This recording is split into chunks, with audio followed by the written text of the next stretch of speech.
morning, everyone, and welcome to the third and last webinar in the series Time ToBe Blooming.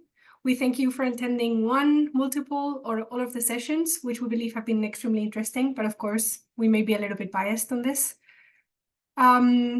We start with today's agenda. You can see we'll have a little introduction by me, then some presentation from Milena Buchs about well-being economy initiatives in the global north, presentation from Michel Campos on the drivers and barriers in post-development in Ecuador, and finally a presentation from Marlien, Herselman and Rilla on green growth in South Africa. We will follow by a long discussion and some closing remarks.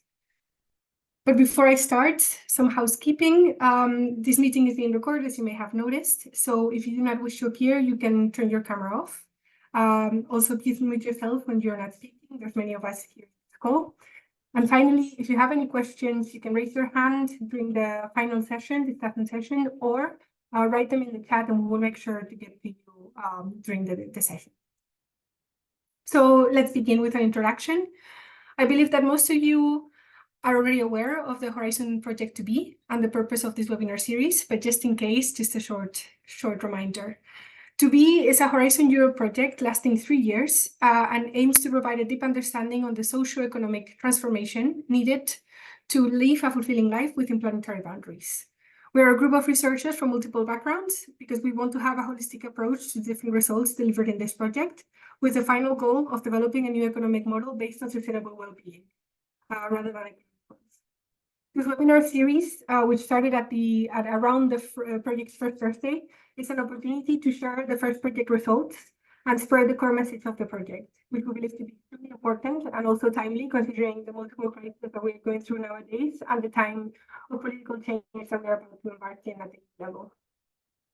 These points have been touched upon in the past 2 webinars. As you may remember, during the first session, we delved into the concept of sustainable well-being, sustainable hedonism, and how to integrate them in economic theory and policy.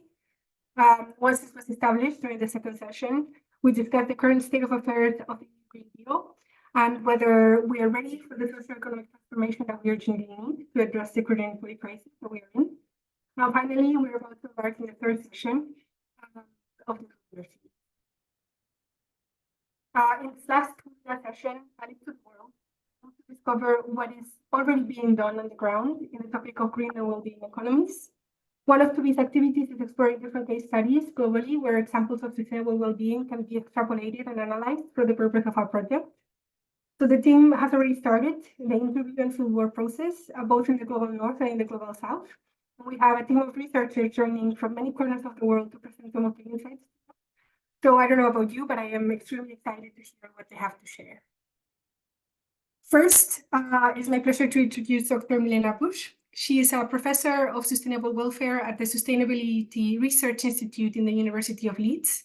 Her research focuses on sustainable welfare and just transitions and has multiple publications on the relation between the economic growth and the welfare state and how they need to be transformed to address everyone's needs within planetary boundaries.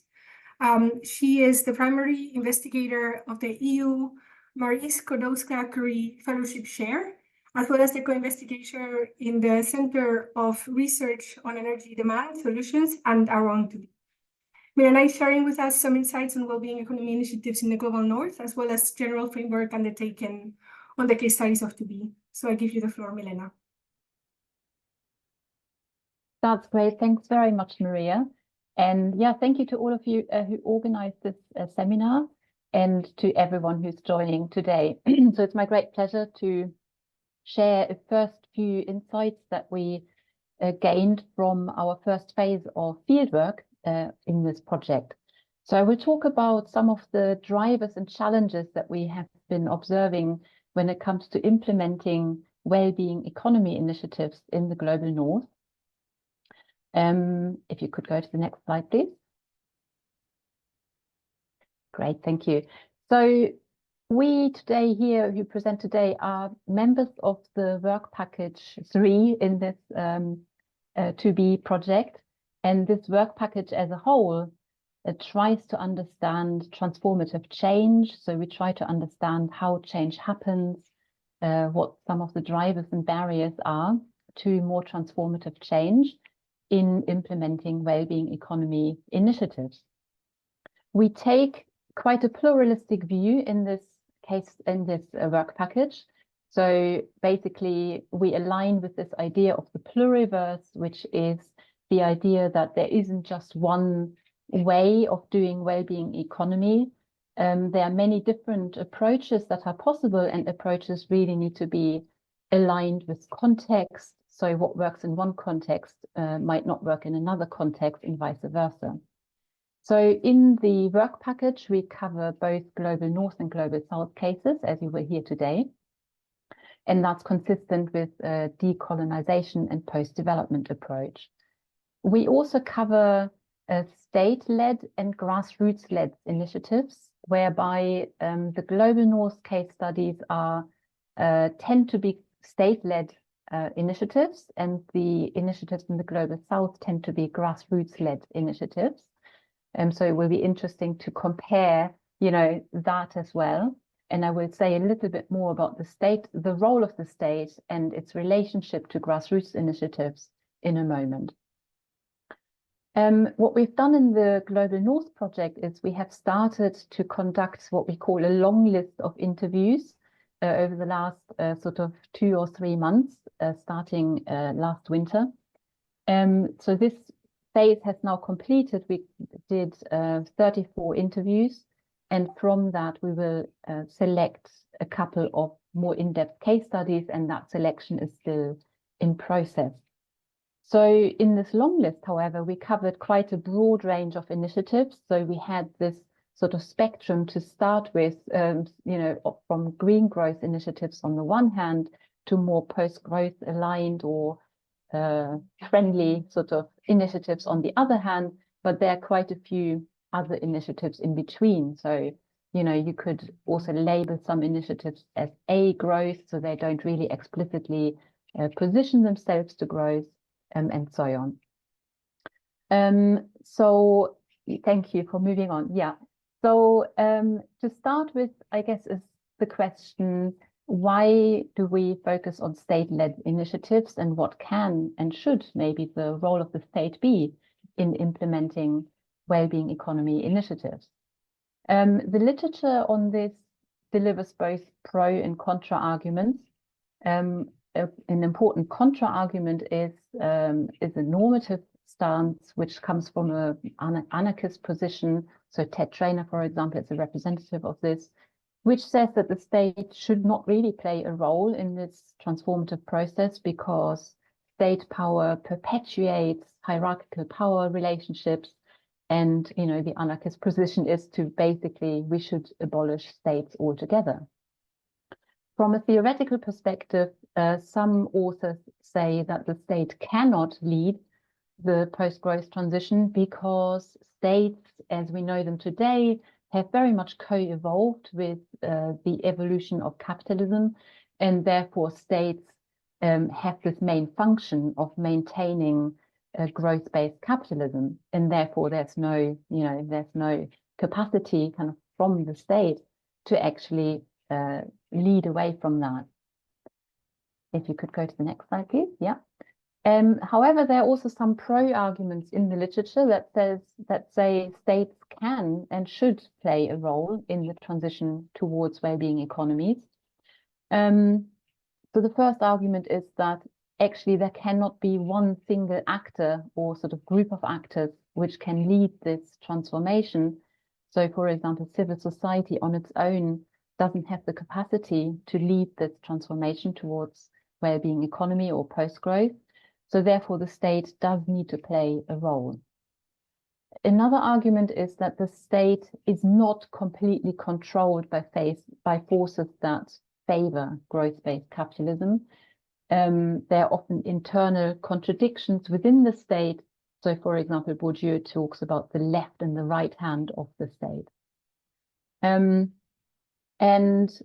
Another important argument is that the state also depends on public support. So in other words, the state needs to be seen as legitimate.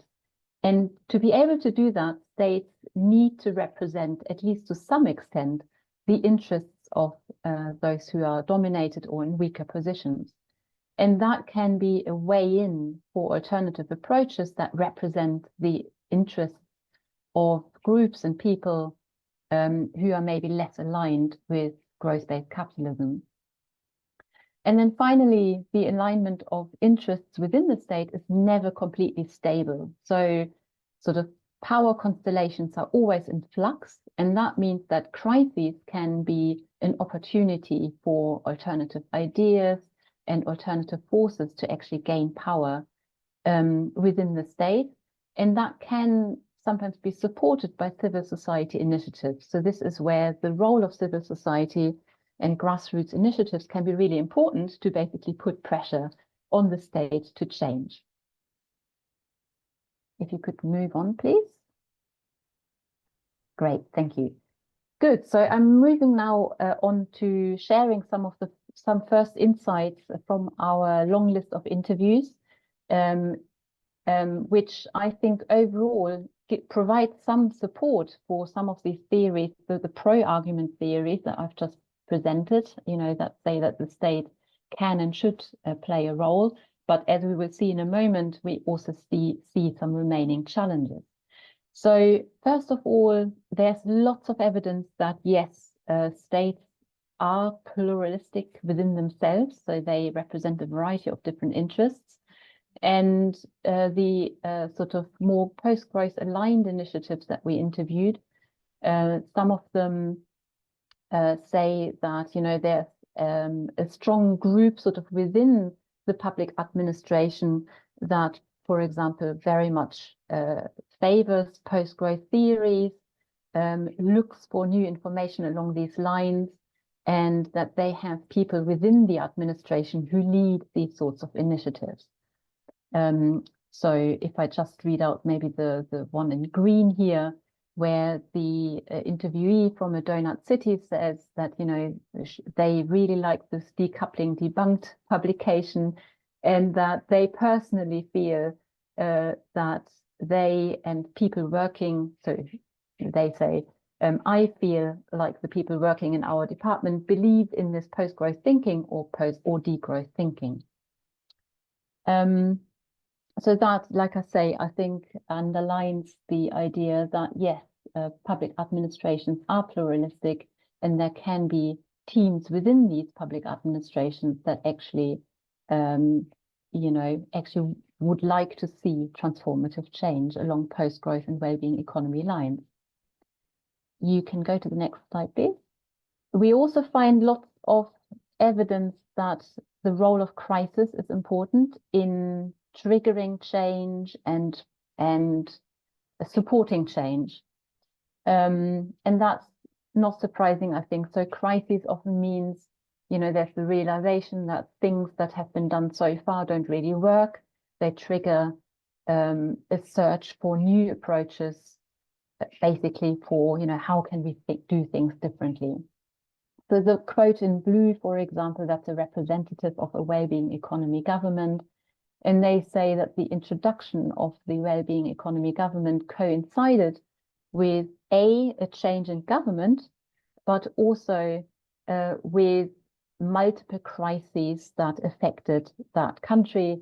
So a decline in public expenditure following the financial crisis, increasing inequality, and of course also the climate crisis. And then the quote in green, that's someone that's from a national government who has introduced the well-being economy framework.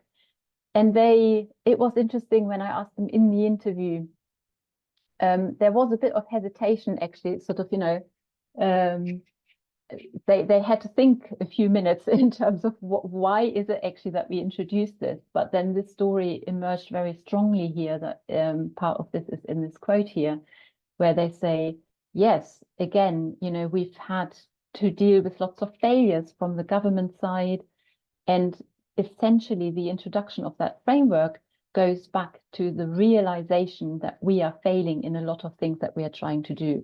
So that is this sort of example where I think this realization then triggered the search for new solutions, and in this case, this quite post-growth aligned well-being economy framework.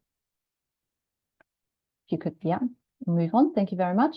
There's also evidence that civil society is important. So it seems to be sort of how the state interacts with grassroots initiatives that seems to be quite important. In the purple quote, this is someone from a Wellbeing Economy government who really highlights the role of the Wellbeing Economy Alliance, which is a think tank and then also a network of civil society organizations across the world, and highlights how the Wellbeing Economy Alliance has promoted a lot of this work and therefore plays quite a strong role in providing information and supporting wellbeing economy governments. The quote in blue is someone from a donut city, and they also say that it was a combination of the public administration but also civil society organizations that basically moved on this and introduced this donut city. And the quote in green is an example where it was led by the public administration. So it was a civil servant who then deliberately sort of put together an advocacy network that included a more radical grassroots initiatives to then put pressure on the government to introduce a particular piece of legislation that was quite sort of well-being economy aligned. So so these are all evidence for the important role of civil society organizations. However, we have, I could maybe say, unfortunately, plenty of evidence that there are very big remaining challenges for implementing well-being economies in the sense that we are using that word, so in a sort of post-growth aligned sense. One of the issues is that even though there might be a small team within public administration that is quite friendly towards post-growth thinking and well-being economy thinking, this position is very often very marginal. So they still have to deal with all the other colleagues from different departments who don't really align with that type of thinking. And they experience big barriers in promoting these narratives. So, for example, the quote in green, someone from a donut city says, the moment they mention or frame something in terms of post-growth, their conversation partner will say, oh, but we need to continue to grow, and then the conversation stops. The one in blue says, even though there might be multiple indicator frameworks, that GDP often remains dominant. And the one in purple sort of talks more about how their alignment with the Green Party, which was quite supportive of the more post-growth aligned position, was helpful in the beginning, but is now creating limitations because it means that they can't really broaden out that sort of work. Thank you. You can move on to the next slide. And then there are some additional challenges. I shortened this a little bit in the interest of time and didn't use so many quotes for these, but we do have quotes for all of these points that interviewees mentioned.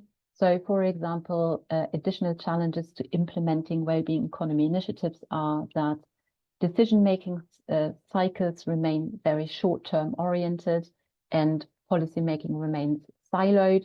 So this is kind of the opposite of what we need in a well-being economy, where we need long-term thinking and collaboration across different departments.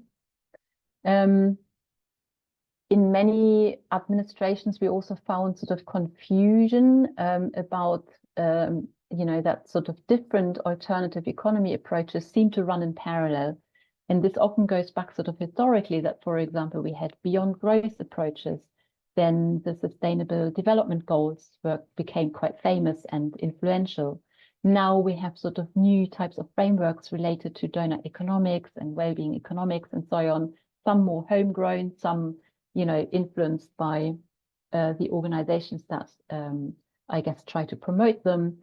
But that leads to sort of confusion among the colleagues of the civil servants that we've been talking to in terms of, well, why do we need yet another new framework, and what should we do with the old frameworks? How do they relate, and so on? So that seems to be a bit of an issue. Then, of course, I haven't. I will speed up, I promise. So what creates a lot of problems, I think, right now is that these well-being economy approaches mean we have multi-criteria frameworks for decision making, right? It's not just economic growth or the financial bottom line that we look at, but it's health and well-being and ecological indicators and so on, inequality and so on. So that creates more work because decision making itself becomes much more complex and time consuming because you need to collaborate with other departments and stakeholders and so on. And that relates to the last point here on the slide. There's often a lack of resources to actually do that and to even not only implement the well-being economy as such, but even just this first step of developing new ways of working within an administration. There's often a shortage of capacity there. And then, of course, sort of, general resistance to change. I think several people said, well, we are here in a public administration. We generally resist change. So that is an interesting statement, I think, as well, where maybe the role of civil society organizations can be useful because they're oriented in a different way. They are more aligned with, we need to transform things. Great, thanks. That slide is done. And so very quickly, conclusions. I think the interviews that we've done so far do show that state actors can and should play an important role in implementing well-being economy initiatives. However, so far we've not come across a single initiative that fully meets well-being economy or post-growth criteria. And that actually does align with previous research in this field. And I should highlight that we deliberately targeted, what we considered as quite mature cases. So cases where, that have moved quite long along the path of sort of aligning with post-growth. Like I said, the growth position in the broader administration often remains hegemonic. And that means for our future research in the more in-depth case studies, we want to focus on questions like, what are the strategies and actor constellations and so on that can contribute to destabilizing currently dominant approaches and strengthen well-being economy approaches. So I leave it here, and I'm very much looking forward to the other presentations. Thank you. Thank you very much, Milena, for this presentation. I think, well, I am looking forward to the discussion. I have some questions for later on, so thank you very much. So we move on to, well, I want to remind you first that if you have any questions, you can write them in the chat now, and we'll address them briefly, or wait until then and then put your hand up. So yeah, we move on to Michel Campos. She graduated in business engineering at School of during last year's decision making and development of community and socially responsible projects.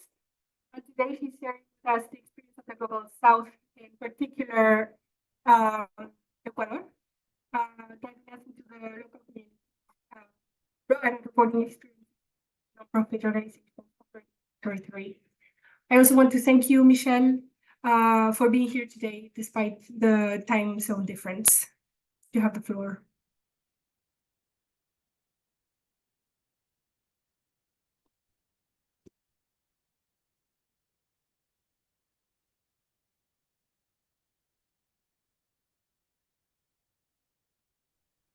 Hello, good morning. Thank you so much for the invitation. Yeah, well, here is in Ecuador. So I am in the United States, but I have the same schedule in Ecuador, so it's good morning. Yeah, I would like to share about how was the experience in the case studies in Ecuador and the drivers and barriers that we found in post-development in these cases. So yeah, we on December 2023, we visited 3 organizations that was very related with this well-being perspective. So we visited Unorcac from Canton Cotacachi, Sumagiacu from the community of Quinchuqui, and also Unsisa from the Parish, San Rafael de la Laguna.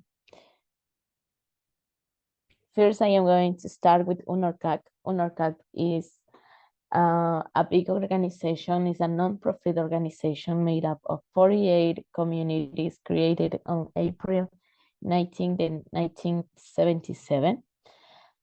This organization tried to focus, strengthen the communities that are covering. So they are creating and generating many projects around identity, with the principles of identity, integrality, complementarity, parity, and solidarity. Also, they have many objectives also to improve projects around health, land rights, education, seed protection, to markets and commercialization of agricultural products. And also in our visit, we can talk with the leadership with 4 communities and 4 organizations. 4 communities was Achambuela, was Cercado, was Piñan, and also it's the name of Arrayanes. So in these communities, we could find many aspects, many characteristics that are important to emphasize. For example, in the case of Piñan, it's very, very far community, like 5 hours from the city. And for example, in this case, they are in a fight of land rights because they don't have their lands in their names of their families, for example, and they can't cultivate or like generate economy in their community for this issue, issue of land. So in this year we could find this kind of land rights, and it is that was a little bit incredible for us. But also we find 4 organizations that are covering by UNORCAC too, and this is Sumagmikoy. Sumagmikoy is an organization of dried fruits that works with herbs, but also they are trying to work with the other communities.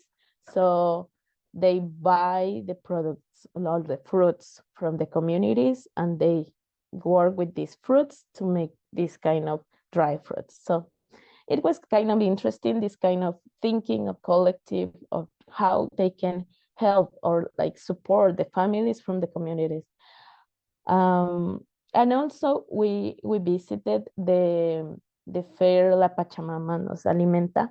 This was a fair with that the families, small producers, work with these organic foods, so organic products, and they try to sell. But something that I am going to comment after this, that the barrier is that the people don't value this kind of thing, of organic food. So that was something interesting too.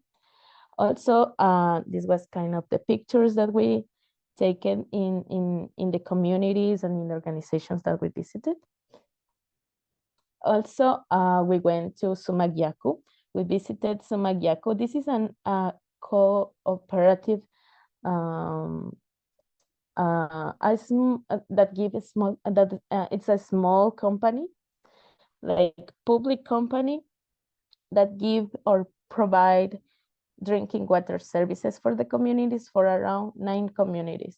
But this organization born from the community, because the authorities didn't give the support for the communities to get water, so they have to create like from them. So this was very interesting because the water came from the springs of the mountains, and this kind of water is clean. So this water come, and they try now to, well, they implement the pipelines, the tubes, something, this kind of infrastructure, but it was with with the help of all the community. So here we can find something, an element very interesting in the communities that is similar in the whole communities, because it's the term of Minga. Minga is a collective work. It's that if we are going to build a school, we are going to build everyone, like everyone of the community. So because everyone is going to be benefit of this. So it was very interesting too. This is an organization that now the leadership is very young. So it was interesting to know this perspective, because the intergenerational things we can change, we can see how the adults have their perspective, but also the young people. Also, we have UNCISA. UNCISA also was founded in 1999.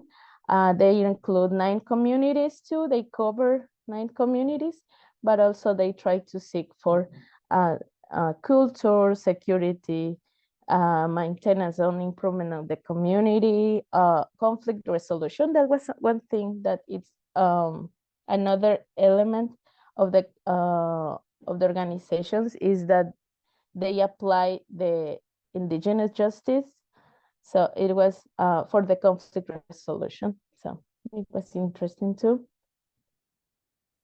And the drivers that we find in all these communities, because we can see that they have the come similarities. So for example, we have the strong identity and the proudness of the culture and willingness to share their knowledge with others. And also the diversity economic activities. As I say, the communities has similar activities. Could be, for example, the agricultural, the handcrafts, different type of services to repairing, carpeting. Also, one other driver that we find is the promoting youth interest and engagement in indigenous culture is important. That is because we could hear that the youth people was starting to travel to the city because they don't have enough opportunities in the communities. And the knowledge, this kind of ancestral knowledge, this kind of medicinal knowledge are going to decrease and decrease. But that is the one of driver that they have, is to promote the interest in the youth people. Also formalize the ancestral knowledge. They have done this in many books too. In one book too, one person told us about the herbs or the benefits of medicinal ancestral knowledge. So it was interesting too, and include it in the current education too. So the people could understand how important is this knowledge, and also for the health. Also, another driver that we find is the enhancing overall well-being of the community through improving the agricultural production and irrigation system. The problem that we find in this part of agriculture is that they don't have irrigation system, and they are trying to work to achieve this. And also, one of the drivers that many communities has is the clean environment. Is taking care of the environment, taking care of the springs, for example, to take the water, right?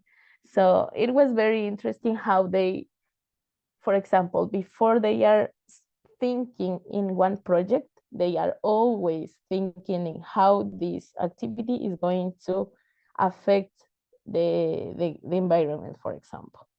So it was very interesting and fertile land for future generations, because many agricultural practices was not so good and could damage the soil. So it was related to this.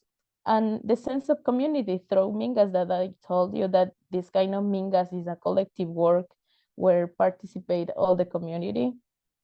The financial help from some NGOs, and the self-sufficiency through agriculture. That is one, right?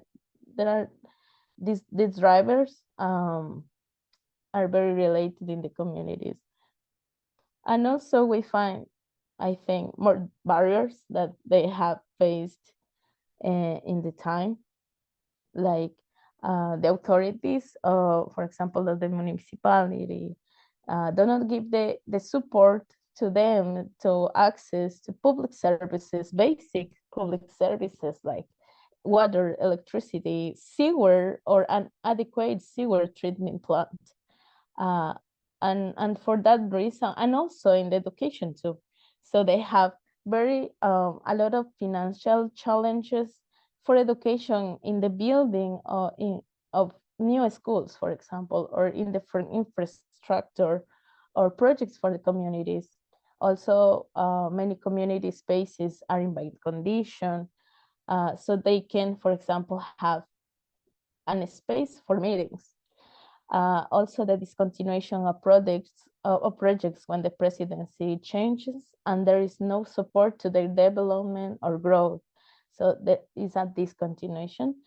Also, in the communities, there is a directive or a leadership that is called cabildo. But this work of leadership in the communities is without payment. It's a voluntary job. Sometimes, or mostly can say that it's a full-time job, but without payment.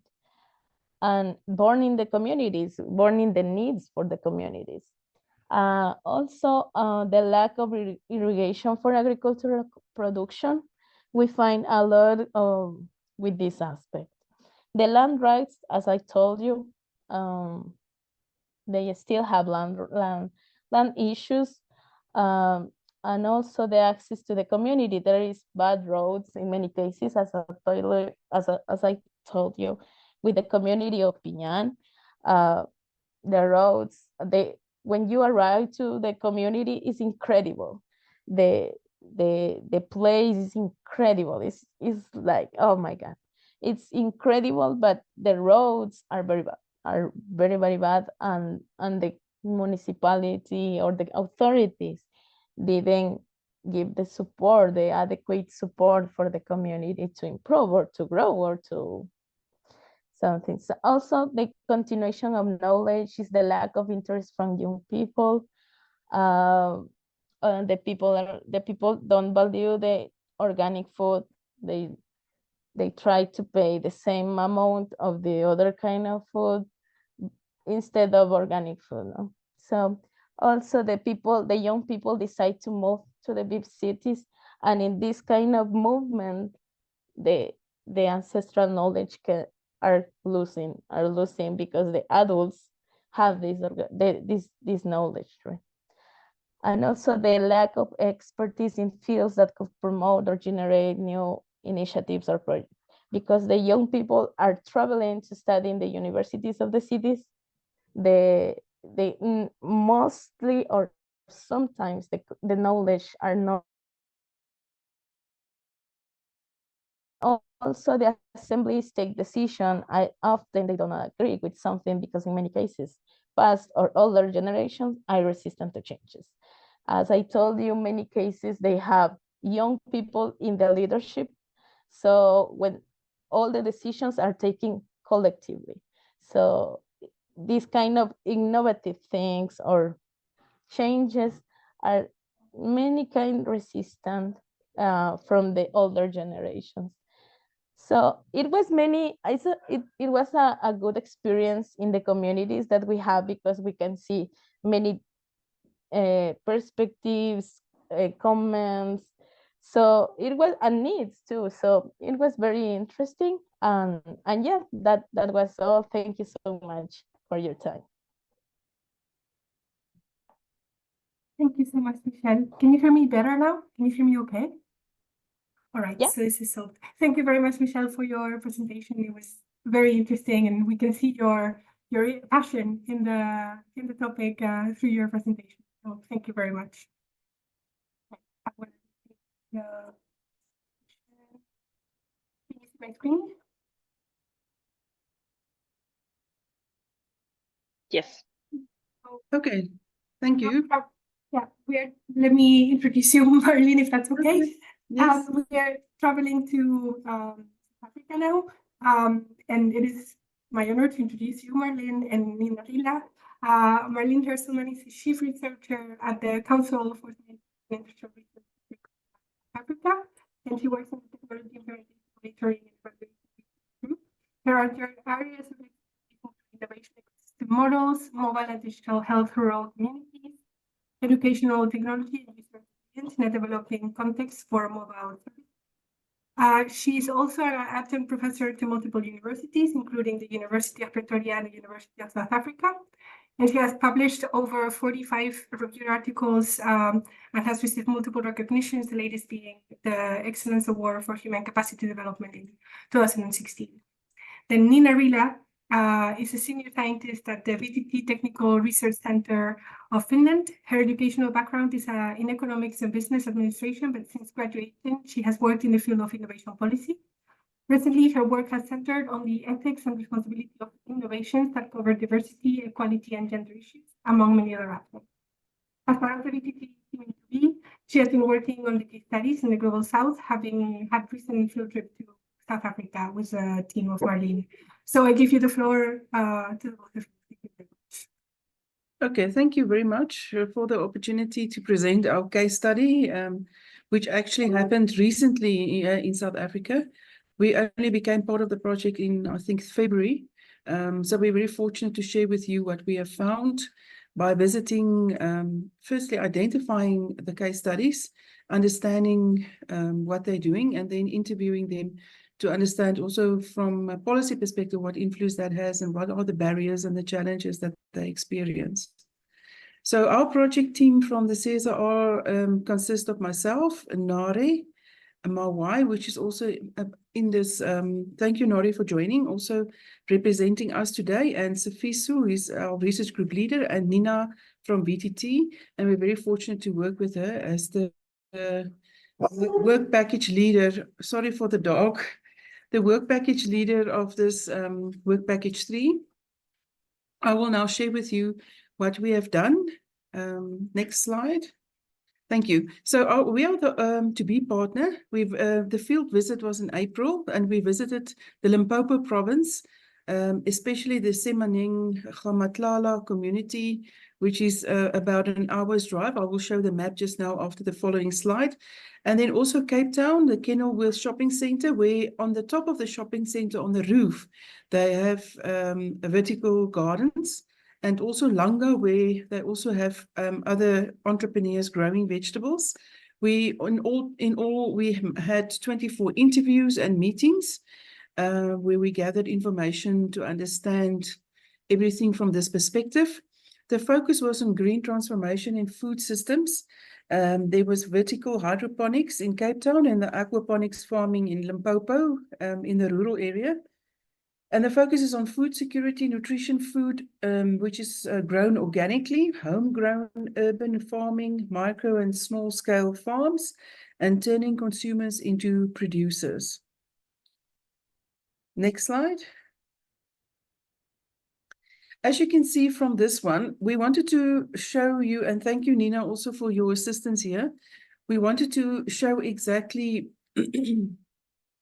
the 2 identified cases, which is the in an urban perspective, the fresh life produce in Cape Town, and in the rural setting, we had the Joale Corporation, Limpopo Province, in the Capricorn District in South Africa. So the people that we targeted for the interviews actually consisted of all levels of the Bron van Brenner's ecological ecosystem model, where you look from the individual perspective right outside to whatever influences that individual to make decisions, to support whatever he or she is doing, and in order to get this to become a sustainable project. So I will start on the left-hand side with the M Labs. The Innovation Hub is where we have the M Labs, and they provided technical and business skill support to one of these cases in Limpopo. Entrepreneurs and CEOs of projects and cases the policy makers on the right, and then local district levels, provincial municipality levels that we interviewed, and also national levels to understand how they support these projects and what are their views regarding the projects, the sustainability of the project, what are the barriers and challenges that they perceive from their perspective at that different levels in government. For us, the policymakers were very important to also focus, because to understand from their perspective what they see successful project, and how does a project become an implementation partner of a policy. And we also involved the National Department of Science and Innovation in South Africa, which is actually on the same campus as we are situated in Pretoria in South Africa. And they are also our biggest funder of regarding government projects, because they come to us and they ask us to do projects for them. So we're involved in a lot of those. And we interviewed the manager of the agricultural biotechnology, she was also policy writer and implementer of the strategy. So we were fortunate to get her insights into the questions that we asked about challenges and barriers. Then we also interviewed the National Research Foundation managers. They have a initiative that they call the Research and Innovation Chairs in South Africa, where they are situated at public universities. And these chairs need to then provide products to show impact, not just research papers and postgraduate students, but also some patents maybe, or frameworks or whatever they've developed. And they are supported financially for 15 years. Then we interviewed other academia and researchers who are also prominent in the agricultural food focus and green economy and food security and food systems. And then also NGOs, because we feel they are a very important middle part of non-government organizations. That's, I'm sure you all know the acronym. We interviewed a South African Urban Food and Farming Trust. They work both nationally and internationally to understand from their perspective, working with these projects, what do they perceive to be the barriers and challenges. Next slide, please. I will show you now the first case study that we went to is known as the aquaponics one in Dwale Farms. You can see it's about an hour's drive from Mokopane. Now, Mokopane is about 210 kilometers from Pretoria, where we are situated. And from Mokopane, you still have an hour's drive to get to Semaneng Gamatlala, where this aquaponics project is going very well. There's a picture of the lady who's the CEO of Dwale Farms, and her business is focusing on using fish and a water filtration system to be able to grow organic food. And for us, we could see immediately when we got there, there was a very strong community focus and buy-in from the community. There were about 30 community members that were part of a focus group interview. It was also interesting to get questions from them. They asked us questions as well, and we could answer them, and we got very valuable information from them on how they will support this project, because if they do not support the project, you get a lot of theft. You know, they will steal the fish or they will steal equipment. But if the community support the project, there's really a huge opportunity for sustainability.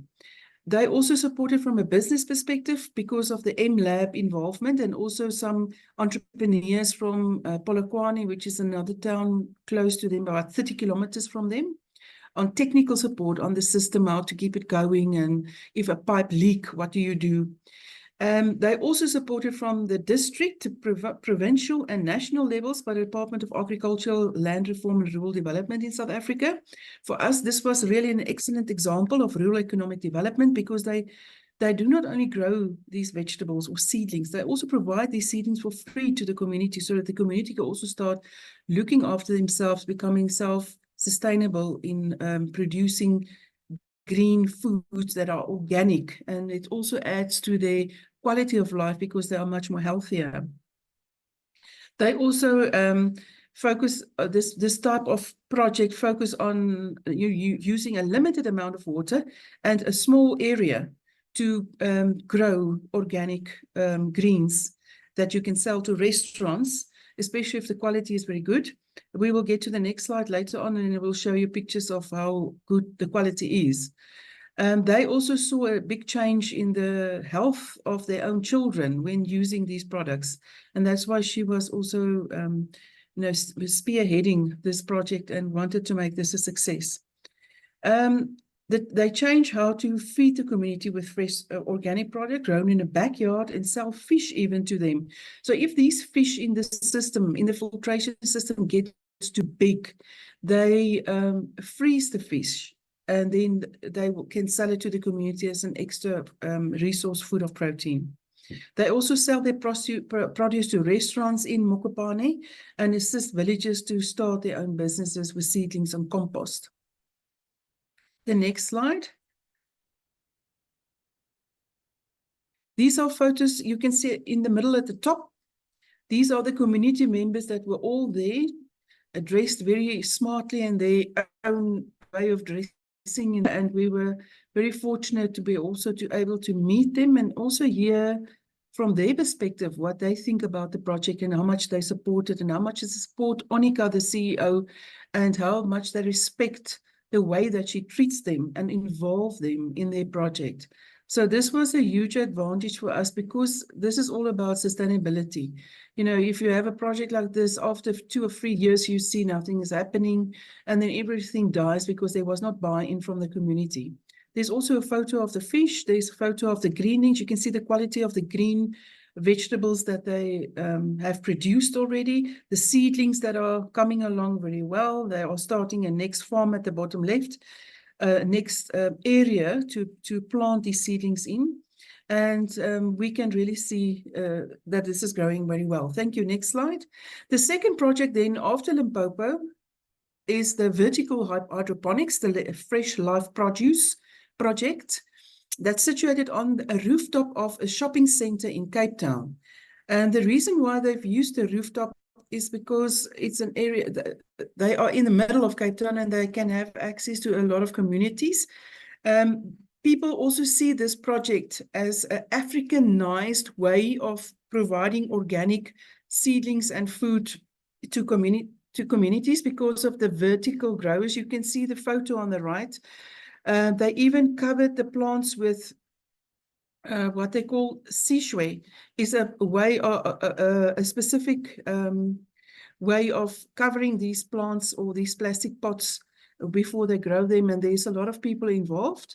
So this is called the African Grower, and this Fresh Life Produce is the official implementation partner of Mr. Price Foundation. For us, this is also very good because there's a industry company involved, and it's also part of their Handpicked project called Handpicked. It educates farmer entrepreneurs. The location is on the roof of the shopping center, but they also have reached out to many other communities, about 9 of them in different provinces, where they have replicated this model. And they also work with youth via internships from the Department of Agriculture, Land Reform and Rural Development to provide practical hands-on and experience and skills so that after these students finish university, they can become entrepreneurs in small-scale farming. Next slide. These are photos from them. You can see at the rooftop, they have a good system going there. There's seedlings, there's the worm factory at the top left. And then also on the top right, we have Langa community where they have started a coffee shop. They are the vegetables that they're not selling to restaurants, they're using to create soup kitchens, and they can feed the community. And there's also a link between them and other restaurants in the area. So for us, this is also a good example of using hydroponics and the vertical gardens where you use limited space and limited amount of water because of the dripping system. Next slide. The barriers that we have identified after we did some coding, you can see there's a lot of information at the bottom of the graph, but the most important things to look at are the things on the right-hand side, where we find that the mindsets of the youth is, you know, the people nowadays, they want everything. When you put something in the bottle, you shake it, then you have a product. So they don't have the perseverance and they don't have the patience to wait and to, you know, to have the tenacity to stick to your idea, to become an entrepreneur. They don't want everything to happen overnight. So that was one of the barriers identified from the youth. They lack the perseverance. Also, they lack training. You know, they get a lot of theoretical information from universities, but hands-on information, and to become an entrepreneur in this environment where it takes a lot of tenacity to stick to your idea, to reach out and build networks. In the communities, there's also a problem with access to land, because land from the municipality side is mostly identified where you can build houses. So there's not much land available in the surroundings of Cape Town, for instance, because it's so expensive. Land is expensive. And theft also is a problem. And that's why this idea of on top of a shopping center works very well. In the system, there's also the lack of funding. You know, they will start off with an idea and initiative, but it's difficult for them if they do not have a proper network to be able to get funding beyond being a student in practice in training, because the studentship lasts for 6 months and then they have to become self-sufficient. And to get that network building is extremely important. Next slide.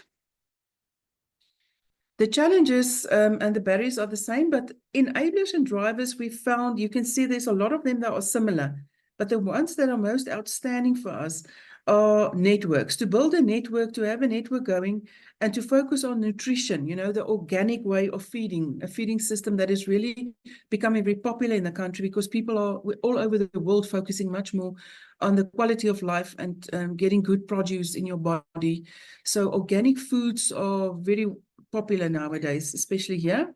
And then also knowledge sharing. So they would like to have in their networks access to people who have experience, who can share knowledge with them.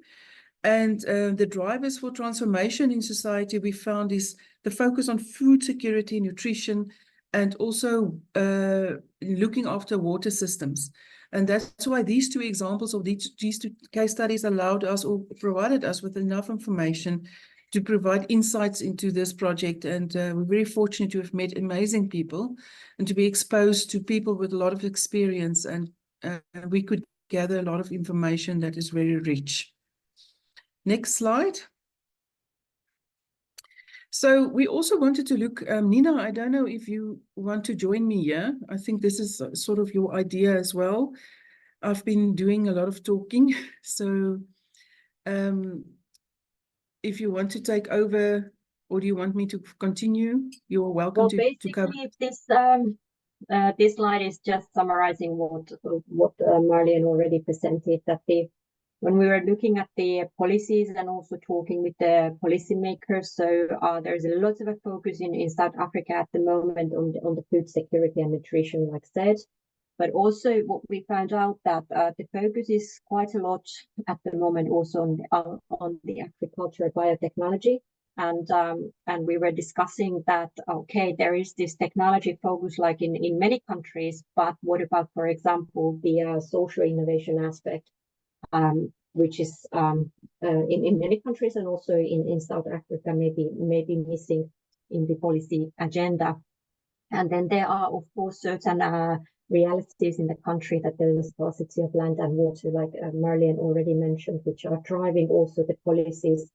And especially in our case, when we have two different cases, we have one rural case and we have one urban case, which have a different context where they are working. So this is something, of course, also to take into account.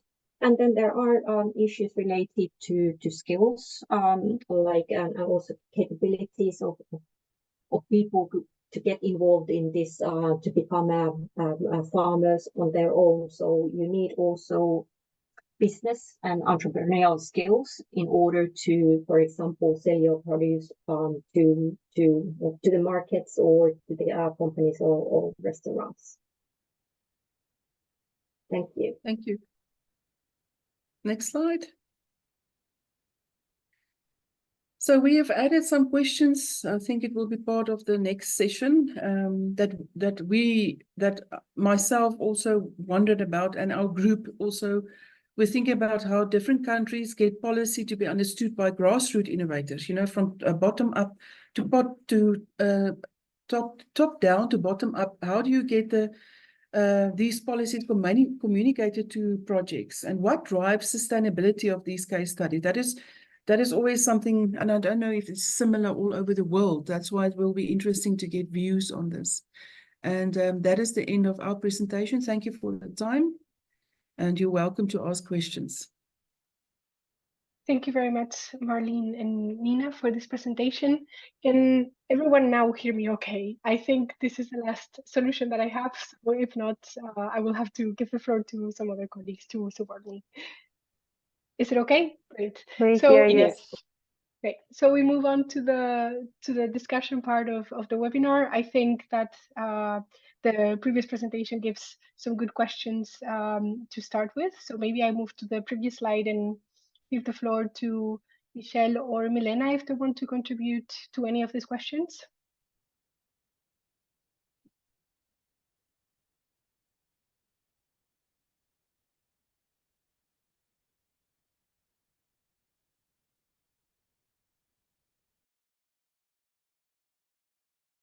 If it's not the case, then maybe I can, wait, I see Stefano has raised his hand. So please, Stefano, go ahead. Yeah, thank you so much for everyone for the presentation. First of all, I would like to ask to Milena if it's possible, like what is her perspective and overview for when we speak about to apply a well-being economy framework at the city level. So what is the action of freedom for a city, and an example, is it possible for a city to apply policy such as UBS, or we still like need like some sort of arrangement from the central government? Thank you. Yeah, thank you for the question. And it's actually an issue that we've been dealing with or talking about a fair bit ourselves in the case studies, because as you've seen, we have cases at the national level, we have some at the regional, sort of sub-national government level, and then cities.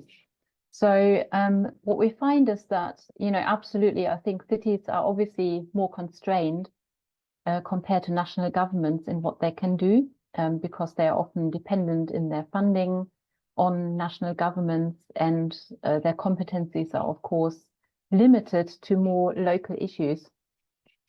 Having said that, I think city wellbeing economy initiatives can do a fair amount aligned with wellbeing economics.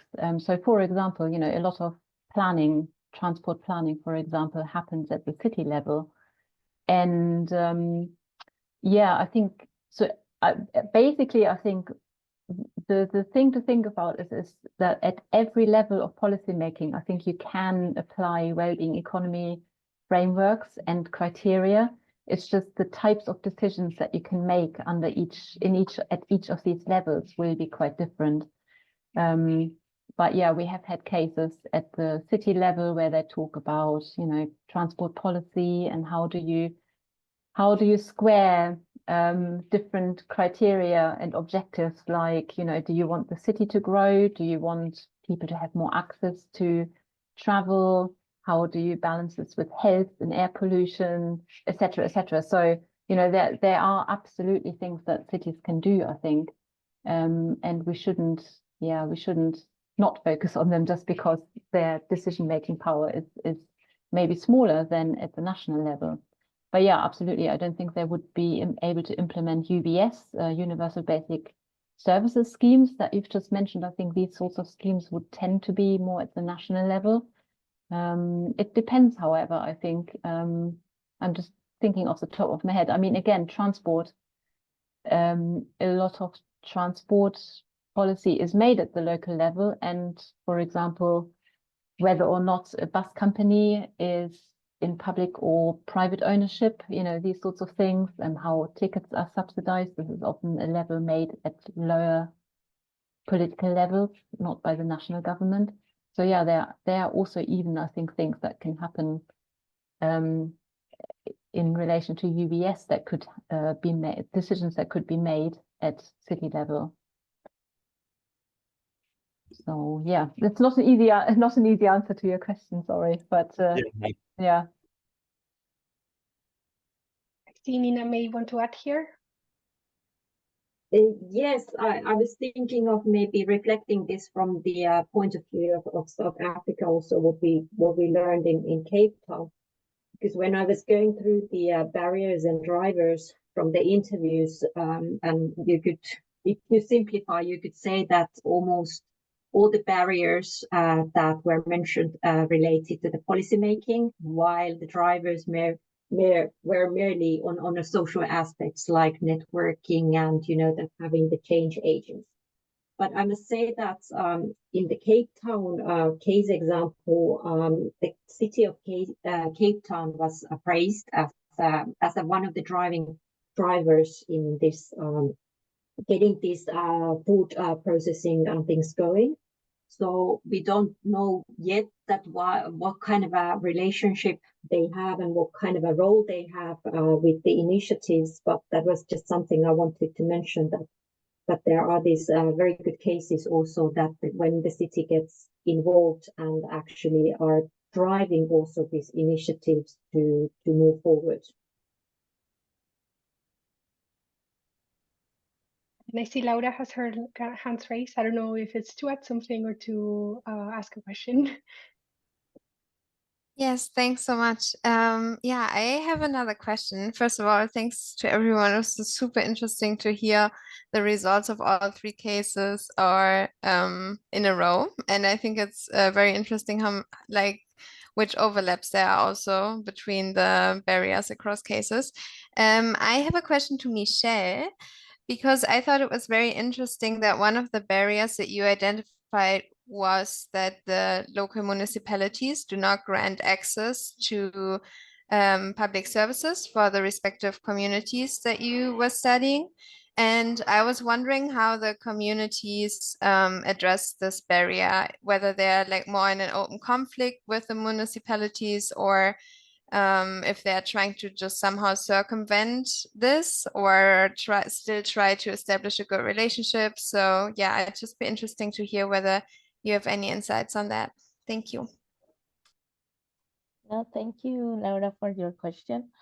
Well, the actual situation between the municipalities with the leadership of the communities is trying to, I think, because in the past there was no support. There were the communities, the leadership of the communities told us that there was no support. For that reason, they try to do by themselves. And this is the example of the creation of Somagyaku, that this is a company of water services. And this kind of a small company is created in other communities too. So it's not just one, it's a lot of this kind of organization that try to give or provide water services to the communities, to the users, to the people, because from the authorities there is no help. And something interesting in this is that they told us that because they have to create this kind of organization, the authorities, they can't give them financing for this, to improve, for example, to grow, to implement more pipelines for other communities. So it was kind of strange, but they are, even with this kind of situation, they are trying to talk to for example, for ask permissions or this kind of things, legal part. They are trying to talk with the municipalities. In many cases, they are working together, but in many cases, no. It's kind of like, okay, I am going to help you with this little thing, and that was all. So yeah, but I think that they are trying. They are still trying to work with the government, work with the authorities, and yeah, that's the thing.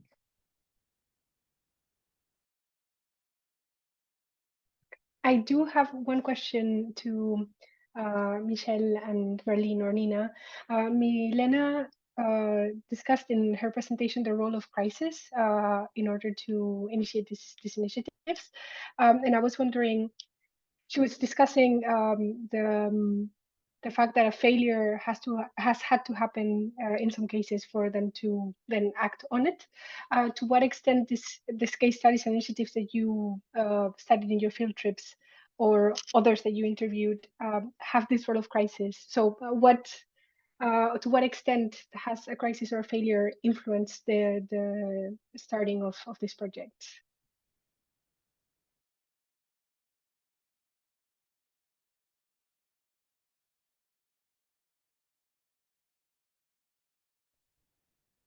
Maybe there was no crisis at all. Maybe it was just the general global crisis that we are all facing nowadays. I don't know if Nina is smiling. I don't know if you have something to say. Yes, I'm smiling because for me it's quite difficult to answer because I don't know the South African context that well that I would be able to say that what could have triggered these initiatives. But of course, when we think about like globally what is going on, sustainability issues, and a lot about the things what we already discussed in the presentation in the South Africa, that there is really serious problems of nutrition, for example, and these needs to be tackled. And these initiatives we are studying here, they are part of that big puzzle. They are on the grassroots level, but very, very important examples to get things going. But Marlien, do you have any insights? Yes, I think also, especially because in South Africa, there's so many rural areas where there's no access, or if you want to access a town, you have to spend a lot of money to get to the town, to be able to buy fresh produce. Whereas if there's a person in your community that provides that to you, that's about around the corner, so to speak, and it is also very affordable, then it also adds value to the health of the community, and they rather go to that person than travel all the way to a city. I think these type of projects also, because of the problem of lack of water, they are trying to find solutions where you can actually replicate a product. Like the vertical farm growers have a web page where you can buy the system for a limited amount of money, and you can put up the system in your own backyard. And it will take a little amount of water, and you will get fresh produce that can not only be of value to you, but also if you want to share it with your neighbor. So I think that is the reason behind this. And also wherever you go in the world, we know that limited space is limited. People make a living in a very small flat nowadays, and it's becoming a reality here. Even though we have a lot of land, doesn't mean the land belongs to people to grow vegetables. Like I said, the land is more focused on building houses and creating a place for people to stay and have a living and access to cities. So I think from that point of view, that is also the reason for these type of projects that focus on the quality of nutrition, but also the saving of water. Does it answer the question? I think it does to some extent. Okay. Is there any other questions from the audience? If not, I will, yes, Tuli.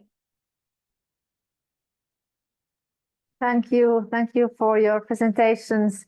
I wanted to I don't know if I can phrase this as a question, but I paid attention to the interesting fact, which is that global north cases are more like generally about the city design and well-being governance and city donut, etc. Whereas the global south cases are related to food and water, more tangible kind of issues or innovations. Do you know the reason for this, or do you have any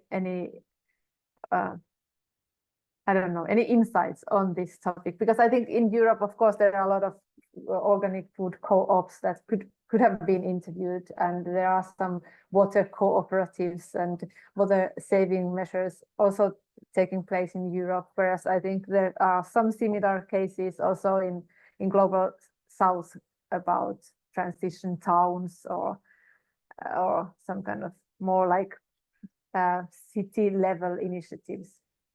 Yeah, I think, and that's the thing, because in Ecuador, there are not just communities, there are also cities, big cities.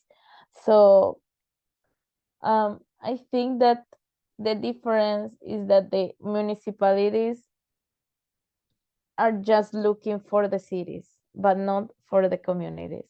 And that's the difference. And that is the thing that they still have to like do everything by themselves. Like as I told in the presentation, they like they don't, in many communities they don't have water services, electricity, internet, connectivity, or sewer too. So and that's the thing, and we don't understand too, because they just focus in the cities. And that, for example, and there was one thing that happened recently, like just a year before, like a year ago, and they told us that they built again the floor of the central city of Otavalo, but in the communities the roads are just of soil. So what happened? Why this is still happening? And this is not just a thing in Imbabura, that is the province that we cover like in these interviews, because this is a problem in other provinces in Ecuador, that they just focus in the cities. And that's the thing, that the information, for example, for scholarships, just education, in the level of education in the communities, it's lower than the level of education of the cities. Or you can find that students from the cities are more traveling like abroad, like scholarships, they know how to apply, they know how to, something like that. But in the communities, no, the information doesn't arrive. So I don't know why this has happened, but in the interviews, they always told the adults that they were like the people that are starting this. They talk that no, we don't know why, but always that is the thing. We are like in the same way, like trying to look for services, trying to like, but they have, because if they just leave that and wait, they are not going to get nothing. So that's the thing. Thank you for your question. I don't know if I answered the question, but yeah. I could maybe say also that what we should have, or what I maybe should have explained at the beginning, is that when we wrote the application, we had this sort of nice quadrant in the application, how we would go about the case study selection, you know, which had basically global north, global south, and then green growth and post-growth cases. But I think the global south team had already identified case studies, whereas in the global north we hadn't. So this is why we then decided to do this long list of interviews. And I think this is why we're focusing more on, I guess, more general well-being economy initiatives that would cut across all different sort of policy areas, where really it's more about, you know, let's say a well-being economy government like Wales or Scotland or New Zealand or Iceland or Finland, who apply a well-being economy framework at the national level, and then try to apply that sort of thinking across all different policy areas. And similar with donor economics initiatives, I think the donor economics framework isn't specific to a policy area. It is for all decision making at the city level. So yeah, so this is why I think the focus is just a little bit different across the different teams. And And, we don't yet know what our more in-depth case studies will be. I see Laura is also smiling here. And we're still in the process of negotiating. Yeah, so it could be that we are focusing on a specific policy area. That idea has been floated, I think, in conversations at some point, but literally we don't yet know. So, yeah. Marlene, do you have something to add here? Yes, I want to support Michel also in what she said about what they have found, is that many of your youth are moving away from the rural areas, because in South Africa also the reality is that rural areas don't have basic needs covered. So they don't even have electricity, they don't have water, they don't have access to things that you have in the city. So that's why we wanted the 2 case studies, because there's a uniqueness in it, but there's also a sort of a similarity. The similarity is the fact that you want to preserve water, so, and you want to save the environment, so to speak, and you want to add to the quality of life of people. So youth move away, and also the elderly people are found in the rural areas, and they have to spend a lot of money to get to the towns. So that, I think, it's uniqueness in our situation in the South is the I must say it bluntly, is the corruption of government that didn't allow access of rural communities to the basic amenities, number 1. Number 2 is also that you don't always find, the how can I say, pollution, and also the way that municipalities are looking after suburbs and looking after communities, as Michel also indicated in Ecuador, is different when you get to a developed context and a developing context are quite unique and different. And that's why there's so many focuses on literature and in research on ICT4D. So what is information technology, communication technology for development? So development of what? Development of people to assist people to improve their basic needs and basic access to things that people in the city take for granted. So I think that makes our situation more unique, is that we sit with the realities of access and the problem of youth, the problem of people not trained, people not knowledgeable about what is happening around them, because they focus on their daily needs and activities. It's completely different from, from living in the city. So basic stuff like access to water and electricity, not even talking about internet access. You have to climb a tree and put your phone high in the tree to get access to 1 bar. And that's not 5G, it's 2G, or if you're lucky. So I think the realities of the world is different in the North compared to the South, and that makes it unique. And that is why I think for us it was so, we were fortunate enough to have found these case studies where we could actually show that even, that a unique new way of looking at food production was found in a rural area. And that lady wants to make a success of it, and that she's expanding her network and what is working and what is not working. Compared to an urban area, we have access to everything. Restaurants is on your doorstep that need your greeny leaves or need your vegetables. So there's a big comparison, but yet there's similarities. And I think for us, the reality was that the rural area compared to the urban area is actually the difference between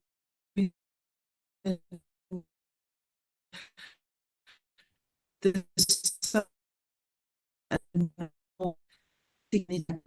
and knowledge sharing, that sort of basic stuff. I don't know if it makes it. You understand what I'm trying to say? Yes, I have a question to the both of you. Did I explain too much? No, it was great. I have a question to the both of you, because you did say that both have the same barrier there of the youth not having access to basic amenities, so moving to the cities. Do you think that despite not having the access to amenities or training, there's an interest from them to preserve their ways, or not?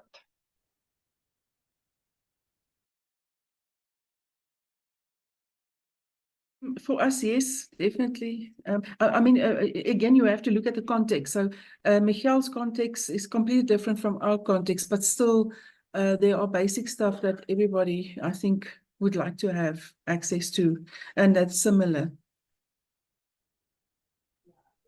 Yeah, and also when I told when I told before about that the young people are moving to the cities because of the opportunities, we also can find that there are other young people that are trying to make something different or to create new organizations to like from themselves too.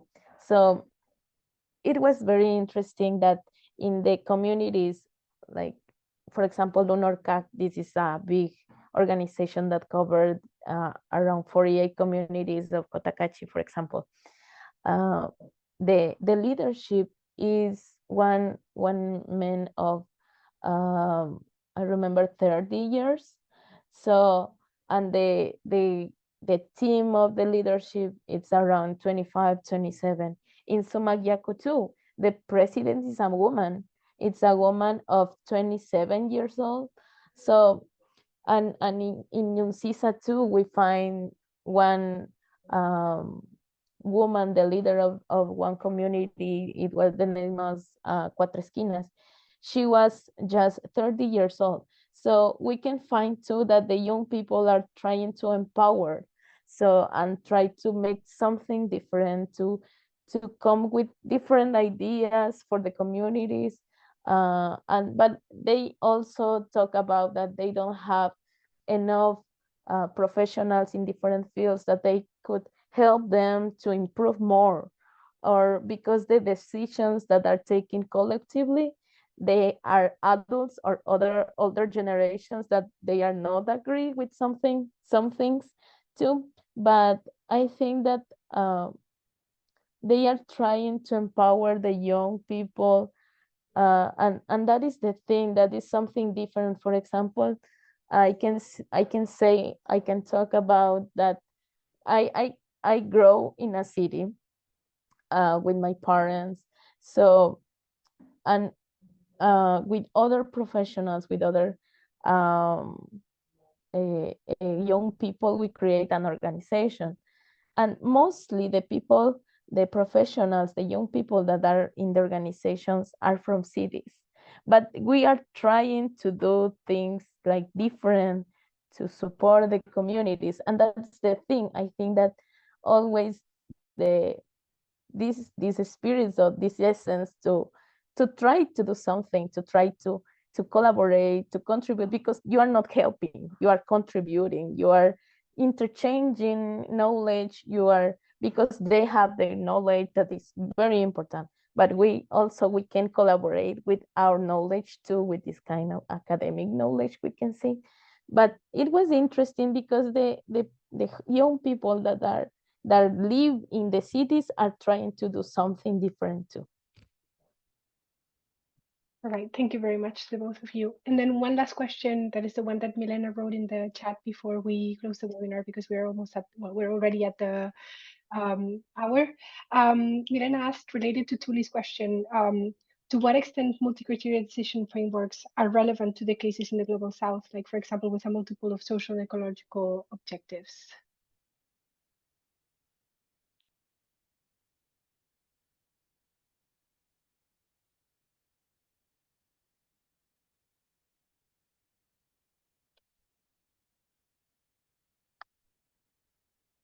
Yeah, Maybe, yeah, for me, right? Michel, yeah. Yeah.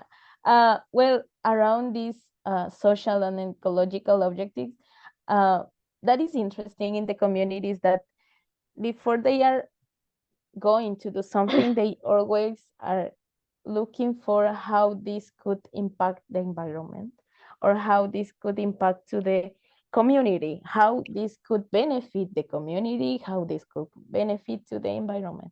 In the case, for example, of Sumagiaku, they always are trying to teaching the people how important are the springs for us.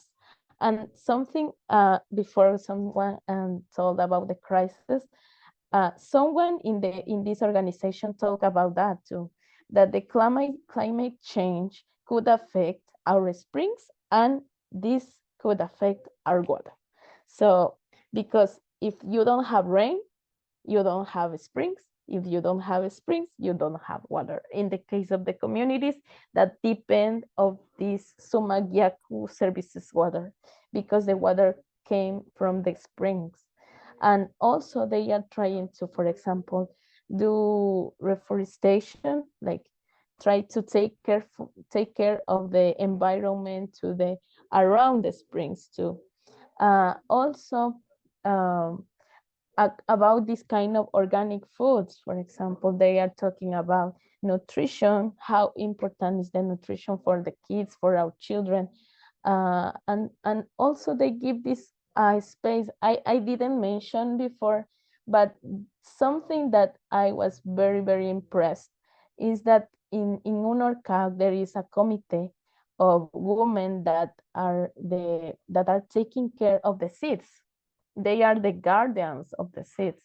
So they know that like in the future, something is going to lose, but they don't want that our seeds, or we don't want that our seeds lose. So they are like saving always, like they cultivate, they save a little bit of seeds, and they are the guardians of the seeds too.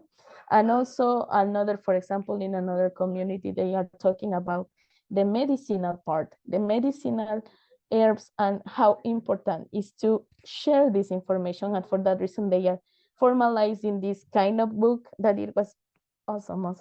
And they talk about the benefits of our herbs, of our plants, and that is something different, I think, for other countries. But here in Ecuador, here in the communities, we just take care of our health with plants, and that is something interesting, different, and how important that is for us, no? So I think that the communities, the organizations that we visited, they have their objectives, like to benefit the community, but also to take care of the environment. So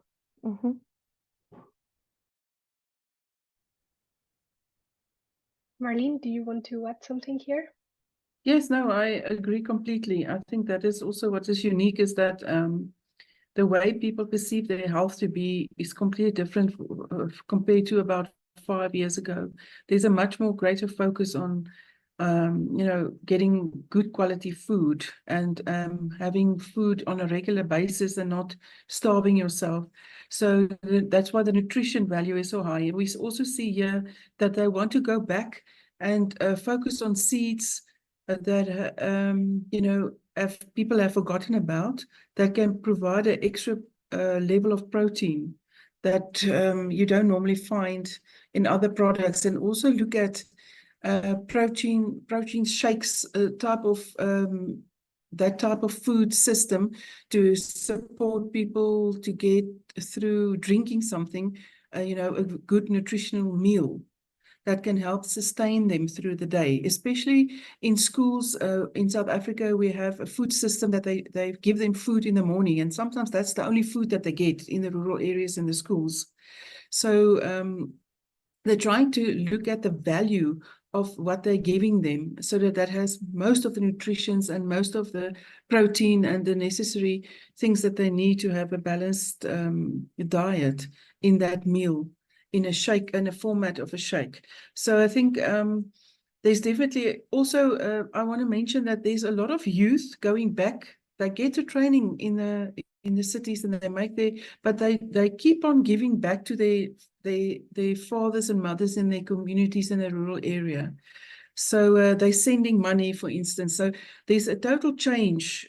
Although the youth are leaving the communities and going to the cities, there are still an influx of money going back to the parents to help them make a good living. And if you get to the parents in the rural community, when you visit them, they have so much food available always. There's always a focus on food and big pots where they make a lot of food to feed a lot of people. And that cannot happen if it isn't for the support and the input of the youth or the people who go into the city to help assist their parents. So that is also wonderful to see. There's also people from the youth who are building their own houses with their parents, so that they can always have something to go back to. So that, for me, is also a positive change. And climate change is has a huge effect also on the scarcity of water, because we know some years you have a lot of rain and some years you don't. So they capture what they can and look after that very well. And that's why I think these two examples that we shared with you is good examples of how you can preserve water and use a limited amount of land to also produce fresh produce. Thank you very much to all of you. Thank you as well to Milena and Nina for presenting as well today. Before we all go, I just want to let you know that the recordings from the previous webinars are available online and you can watch them. We will add also the third one. And yeah, we will share the slides with you so you can have access to this. This is also the end of our webinar series. Thank you so much to everyone who has attended and who has participated in any way. We may have some more series in the future, so if you want to find out more, please follow us on social media and subscribe to our newsletter on the website. So thank you very much, everyone, again, and see you soon.